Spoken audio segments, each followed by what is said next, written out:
What up guys, Justin Morgan here, and in this video I am going to go over a little bit of update on where things have been going with training and getting kind of back to normal training again. It's been over 3 months now since I started training, and this lovely picture of me doing hip thrust I think was taken, and I did not continue doing this exercise, but I did think it expressed a good idea of where my body was at the time.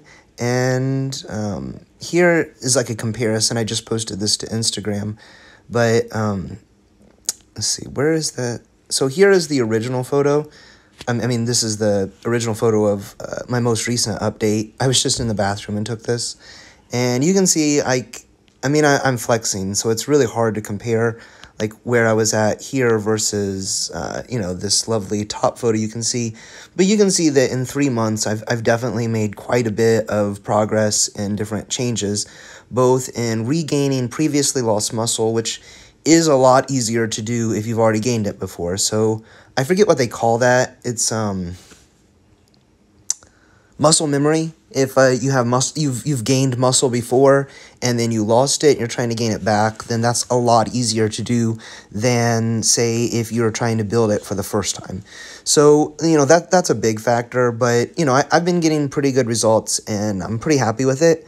But the biggest thing that's changed in my training here recently is, granted, I'm talking about like the way that my body's changed, so I should say that before this lovely picture that you see here, I wasn't really training at all for an extended period of time.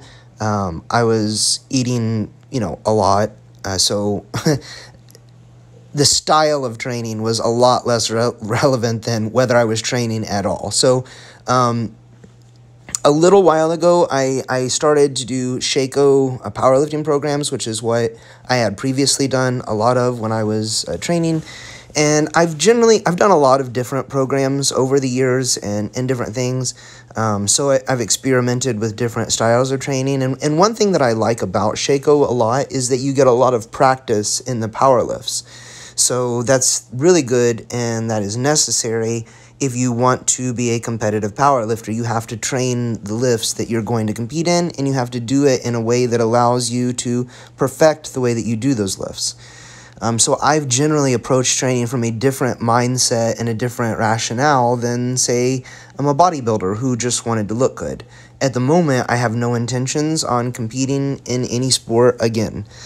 So my primary goals in training is really just to, be pretty healthy and to, look good, I guess. So that being said, I have done some different things with my training. As far as diet goes, I've been eating about 3,000 calories per day, and that's it. I don't really do anything special other than that. I kind of eat whatever I want, and that's as long as it follows those, calorie goals and, has, fruits, vegetables, whole grains, nuts and seeds, and that kind of thing, and meets my basic nutrition needs. I don't really do anything special. I do try to follow the eating patterns that are, normative of Orthodox Christians as far as like fasting and what we eat. So that probably is a factor. If you know what those are. If you don't, then it's probably not that relevant, so don't worry about it. But anyway, so one thing that I tried was HIIT style training, high intensity training, which was popularized by Mike Mincer and Dorian Yates. I will pull some of them up. This is Mike Mincer. He's kind of an old school bodybuilder. And, obviously he got pretty outstanding results with that style of training, and it's very short. So you get your workouts done in, say, 30 to 45 minutes, and that's what I've been doing. I don't follow it exactly the same way that he recommends or that he did. So, and neither did Dorian Yates. Dorian Yates had a whole different thing going on, but they've both followed the same idea, the same principles of high intensity training. Instead of doing a bunch of sets to accumulate volume, you work up to one heavy set and that's it. The next week, or however long it takes you to come back to that workout, you do either more weight or more reps. So Right now I'm working in the like 10 to 15 rep range, and if I get more than 15 reps, then it's time to add more weight. If I get less than 15 reps and it's somewhere closer to 10, then I go ahead and keep the same weight, but I try to add more reps the next time I come back. So you can see like Dorian Yates, even, and I mean, he's like, I think he's close to 70 now. He's not really young anymore. Dorian Yates is 59 years old now. I wasn't even close if that's true. I think that he's actually older than that, but you can see like at, close to, what did it say, 59? At close to 60 years old, if that's the case. Dorian Yates still is really, he's pretty muscular. So that's really good. Let's see if there's something that gives his actual age, because I was thinking he was older than that. But no, even his Wikipedia page says 59 years old. So I apologize. I was wrong.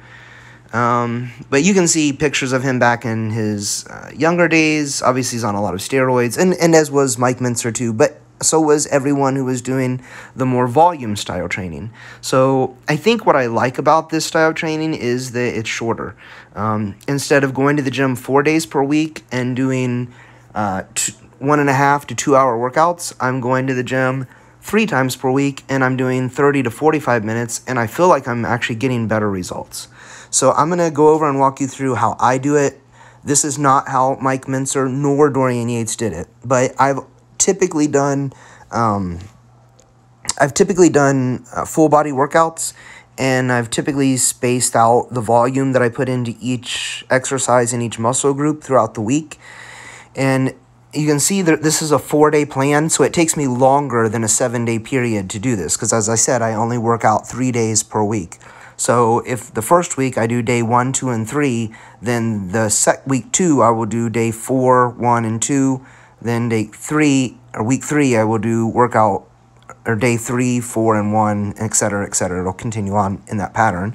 And if I miss a day, the nice thing about it is that I just come back the next time and pick up wherever I was at. So it's not really a big deal to be able to rearrange your workouts if you need to, following this type of pattern. But the way that I did this, the way that I worked this out was I got this trick, this programming idea from Juggernaut Fitness and also from Renaissance Periodization, which neither of them follow this style of training. But they do spread out their volume throughout the week, and you can see on day 1 I have a squat, and day 2 I have leg press, which is easier to recover from than a squat, but still kind of like a moderate intensity thing. And then in day 3 for the quads, I have a leg extension. So, and then day 4, there's no quad dominant exercise that I do at all in preparation, and to give 4 or 5 days of rest before it's probably more like 3 or 4 days of rest before I come back to day 1 and do squats. And come to think of it, it could be 2 to 3 days. So like if I work out on a Saturday, then I'll come back on the following Monday, and that will... Oh, no, I see what I was thinking. Like, if I work out on a Wednesday, I would do day 3, which would be leg extensions. Then on Saturday, I would do nothing for quads. And then on the Monday when I came back, that will have been 5 days. So, I could get 4 to 5 days of rest on the muscle group last one that I did. So leg extensions are very easy to recover from compared to the squat, and then even also compared to the leg press. So that's how that works with quads, and every day is a different thing. So you can see in day 2, I'm doing incline bench press. Day 3, I'm doing dumbbell bench press. Day 4, for the chest, I'm doing pec deck. And then if I go back to day 1, there's no chest dominant exercise at all. So every single muscle group follows that same type of pattern where you get more rest. There's only one day that I directly work the biceps and triceps, because the biceps get a lot of work when you do lat pull downs and rows and things like that. So I really only chose to work them one day, and same with the triceps as well. I work abs a couple days a week. That's basically the pattern that I follow with that. And yeah, so the main reason that I've seen from that is originally there was the Norwegian, Norwegian volume study, or Norwegian frequency study, I think is what it was called. It's something in Norwegian. So But they took different lifters and spread their volume out throughout the week, as opposed to people that were also, doing like a 3-day per week program, but they were doing a lot more volume per day. And the one that spread out the volume throughout the week seemed to do significantly better than the others, and that's been replicated a couple times. So that's one reason that I like that style of training and that I have enjoyed it and want to keep doing it. If somebody told me like it's the same kind of results, like you're not going to get better results by doing that, it's just kind of a matter of preference, I would still do it because it is what I prefer. But with Dorian Yates and Mike Minster, when they did this style of training, they would do muscle group splits. So like I think Dorian Yates would do back and chest on the same day. Another day he would do like shoulders and arms. Another day he would do legs. So, he kind of followed something like that. And so that's the way it was originally done. And I do want to point that out so that it's clear that this is a way that I'm deviating from that style of training. But I feel like in the, short time that I've done doing HIIT style training, that it's been very effective and I'm getting really good results on it. So I like that it's only 30 to 45 minutes and I'm done. I work up to one heavy set and try to beat it the next time. That's it. There's nothing really too critical about it other than that. And that's the general idea. So if you guys enjoy these videos, please click like, subscribe to follow the channel. I don't post very often. I used to put a lot of time into this channel, but it's just not something I really invest into a lot anymore. So don't expect to hear from me every week, but I will try to make periodic appearances and post things. I have a language learning channel called Joachim Speaks in Tongues. My baptismal name in the Orthodox Church is Joachim, so that's why I use that. And it's not a religious channel. It is just about language learning.